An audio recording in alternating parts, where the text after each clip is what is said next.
നമസ്കാരം, ഞാൻ രമേഷ് ഗോപാൽ. തനിമ സ്പെഷ്യൽ ന്യൂസ്. ടെലിവിഷൻ സീരിയൽ രംഗത്തെയും ചലച്ചിത്ര രംഗത്തെയും കലാകാരും സാങ്കേതിക പ്രവർത്തകരും പങ്കെടുത്ത 5 ദിവസങ്ങൾ നീണ്ടുനിന്ന ഫെഫ്ക MDTVയുടെ ക്രിക്കറ്റ് കാർണിവൽ സമാപിച്ചു. സമ്മാനദാന സമാപന ചടങ്ങിന്റെ ഉദ്ഘാടനം നടൻ ധ്യാൻ ശ്രീനിവാസൻ നിർവഹിച്ചു.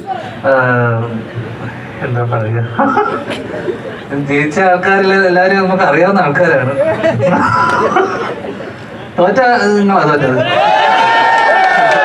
നിങ്ങളായിരുന്നു, ആവേശം കൊണ്ട് ജയിക്കേണ്ടിയിരുന്നു. പക്ഷെ കളി മോശമായി കാണണം. 15 ടീമുകൾ മാറ്റുരച്ച ഈ ക്രിക്കറ്റ് കാർണിവലിൽ 50,000 രൂപയും ട്രോഫിയുമായ ഒന്നാം സമ്മാനം ടീം FCAT ഫാൽക്കൺസ് ടീമിന് ലഭിച്ചു.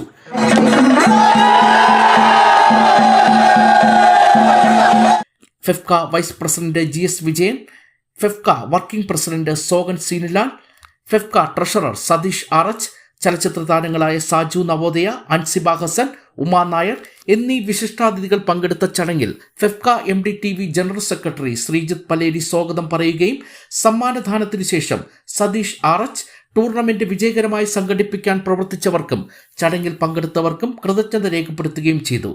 മറ്റു വിജയികൾ ഇവരാണ്: third runner up team Mangalyam Thanthunanena, second runner up team Spartans, runner up team Studio Super Kings. Man of the series FCAT ഫാൽക്കൺസിന്റെ ഋതിക് വാസിന് ലഭിച്ചു. എന്തെങ്കിലും പറഞ്ഞ് ധ്യാൻ അത് പോകാൻ സാധ്യതയുണ്ട്, ഞാനൊന്നും പറയുന്നില്ല.